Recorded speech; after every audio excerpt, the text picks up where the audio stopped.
இயேசு கிறிஸ்துவின் இன்ப இனிய நாமத்தில் வாழ்த்துகிறோம். இன்றைய வேத வசனம், நம்முடைய கர்த்தராகிய இயேசு கிறிஸ்துவினாலே நமக்கு ஜெயம் கொடுக்கிற தேவனுக்கு ஸ்தோத்திரம். 1 கொரிந்தியர் 15ஆம் அதிகாரம் 57ஆம் வசனம். Today's Bible verse.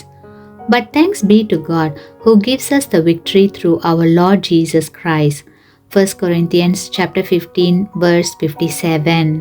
கிறிஸ்துவுக்குள் அன்பானவர்களே, நீங்கள் ஒவ்வொரு நாளும் போராட்டம், தோல்வி, இழப்பு நிறைந்த வாழ்க்கை வாழ்கிறீர்களா? துவண்டு போயிருக்கிறீர்களா? கவலை வேண்டாம். ஆண்டவரை நோக்கி பாருங்கள்.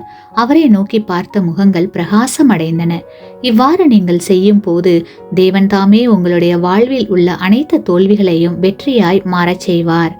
இழந்து போனவற்றை பல மடங்கு ஆசீர்வாதமாய் திரும்ப தருவார். ஏனெனில் தேவனால் எல்லாம் கூடும். நீங்கள் செய்ய வேண்டியது என்னவென்றால், தேவ சித்தத்தை நிறைவேற்ற உங்களை முழுமையாக அர்ப்பணியுங்கள். அப்பொழுது தேவன் செய்ய நினைத்ததை உங்கள் மூலம் செய்து முடிப்பார். ஆமேன். நீங்கள் பெற்ற இந்த ஆசீர்வாதத்தை மற்றவர்களோடு பகிர்ந்து கொள்ளுங்கள்.